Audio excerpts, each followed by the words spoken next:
It was a time when grunge ruled the airwaves, yet Scott Weiland stood apart as a mesmerizing shapeshifter. Born in San Jose in 1967, his childhood seemed idyllic on the surface, but a deep darkness lurked beneath. Before the massive stadium screamed his name in unison, he was merely a fragile boy trying to survive a secret pain that would eventually haunt his every step. His voice had the power to soar to the heavens, but his demons relentlessly dragged him down. The seeds of his destruction were sown early. At age 12, a horrific trauma shattered his innocence when he was molested by an older high school student. He buried this agonizing secret deep inside, letting the shame fester into a wound that would later fuel his catastrophic addictions. Shifting between Ohio and California, he always felt like an outsider looking in. Music became his only sanctuary.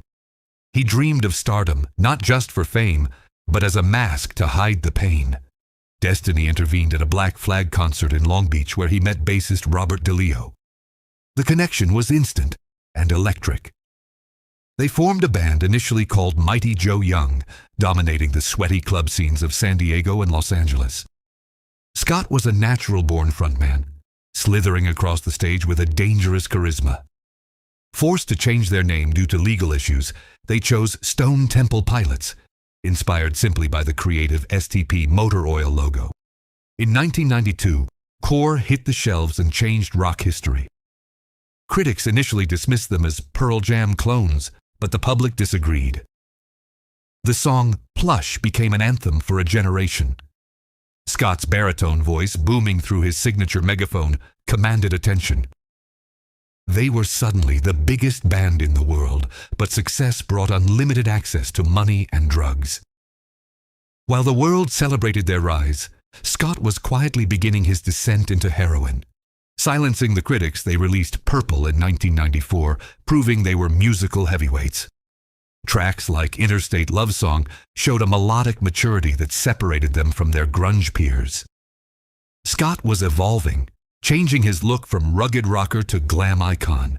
He was a chameleon, borrowing from Bowie and Ferry. Yet behind the velvet jackets and dyed hair, the needle was taking control. The cracks in the foundation were becoming visible to everyone around him. By 1995, the dream turned into a nightmare. Scott was arrested for buying crack cocaine, shocking fans who thought it was just a rock cliché. The band was forced to cancel tours, costing them millions. He went to rehab, got clean, and relapsed in a heartbreaking cycle. His mugshots began to appear as often as his promotional photos. He was fighting a disease that didn't care about his talent. The band members watched helplessly as their brother slowly killed himself. Amidst the chaos, they recorded Tiny Music, an album that showcased their psychedelic brilliance. Scott's lyrics were becoming more cryptic and personal. However, he could barely function to tour for it. The band struggled to keep the machine running while the engine was breaking down. Scott released a solo album, 12 Bar Blues, exploring sounds that were too weird for radio. It was a cry for artistic freedom, but he was trapped in a prison of chemical dependency. The late 90s saw him trading stage costumes for an orange jumpsuit. Sentenced to jail for probation violations, he missed the release of their album, Number 4. The song Sour Girl became a massive hit, detailing the collapse of his marriage to Janina Castaneda. The video featured Sarah Michelle Gellar, but the reality was far less glamorous. Scott was trying to stay sober in a cell while his voice dominated the radio. It was a tragic irony that defined his entire career. Just when everyone counted him out, he rose from the ashes. Joining forces with former Guns N' Roses members Slash and Duff McKagan, he formed Velvet Revolver. It was a supergroup that actually worked. Their hit Slither won a Grammy, proving Scott still had the magic touch. He looked healthier, sharper, and ready to conquer the world again. For a brief moment, it seemed like the music had finally saved him. The chemistry was volatile, but the results were undeniable. But tragedy was never far behind. In 2007, his beloved younger brother Michael died of a drug overdose. This loss shattered Scott's fragile stability.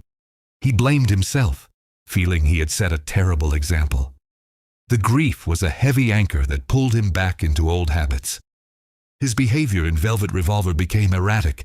He feuded with bandmates on stage. The brotherhood of the band could not survive his internal war, and they inevitably parted ways in anger. Stone Temple Pilots reunited in 2010, hoping to recapture the old magic for the fans.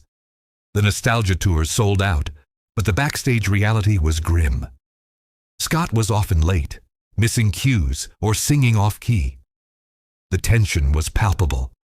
In 2013, the band he founded made the difficult decision to fire him.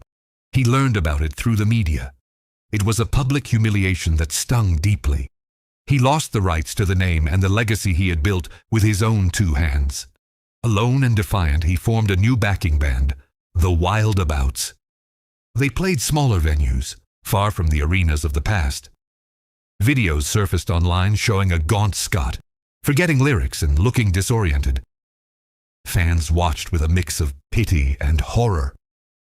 He insisted he was sober, blaming technical issues, but his eyes told a different story. He was a ghost of the rock god he once was, still trying to perform while his body and spirit were clearly giving out. Behind the scenes, the finances were dire. Decades of addiction, divorces, and legal battles had drained his fortune. He wasn't touring for glory anymore. He was touring to pay alimony and child support. The pressure was immense. He couldn't afford to take a break or go to a luxury rehab. He was trapped on the road, the very place that had always been dangerous for him. The tour bus wasn't a vehicle of adventure. It was a mobile prison keeping him from recovery. It was December 2015. The tour bus was parked outside a venue in Bloomington, Minnesota. The weather was freezing, matching the cold reality of his situation. Inside the bus, it was quiet. Scott had been complaining of stiff joints and exhaustion. He was 48 years old, but his body had lived 1,000 lifetimes. He went to the back bedroom to rest. The band members assumed he was just sleeping off the weariness of the road, unaware that the final curtain was falling. At around 8 p.m., his tour manager went to check on him. Scott was found unresponsive. Panic set in as they tried to wake him, but there was no pulse. The paramedics arrived, but it was too late. The official cause was an accidental overdose of cocaine, alcohol, and MDA. The news broke instantly, sending a shockwave through the music world. The man who had dodged death so many times had finally run out of luck. The silence that followed was deafening. In the aftermath, his ex-wife, Mary Forsberg, wrote a brutally honest, open letter. She asked fans not to glorify the tragedy. She revealed that his children, Noah and Lucy, had lost their father years ago to addiction. It stripped away the rock star myth and showed the human cost. "We don't want to downplay Scott's amazing talent," she wrote, "but the truth is, like so many other kids, they lost their father to a disease." It was a sobering wake-up call. Despite the tragic end, Scott Weiland's artistic footprint is indelible. He was the voice of a generation that felt misunderstood. He influenced countless singers with his baritone growl and fearless fashion. From the megaphone on Dead and Bloated to the vulnerability of Creep, he gave everything he had to his audience. He was a complex soul who channeled his immense pain into beautiful art. He showed that you could be tough and fragile at the same exact time. Scott Weiland spent his life searching for a peace he could never quite find on Earth. He was a star that burned too bright and too fast. As we listen to his records today, we don't just hear a singer. We hear a survivor who finally lost the fight. The stage lights are off.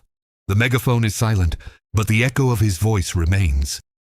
He is finally free from the demons that chased him. Rest well, Scott. The interstate love song plays on forever.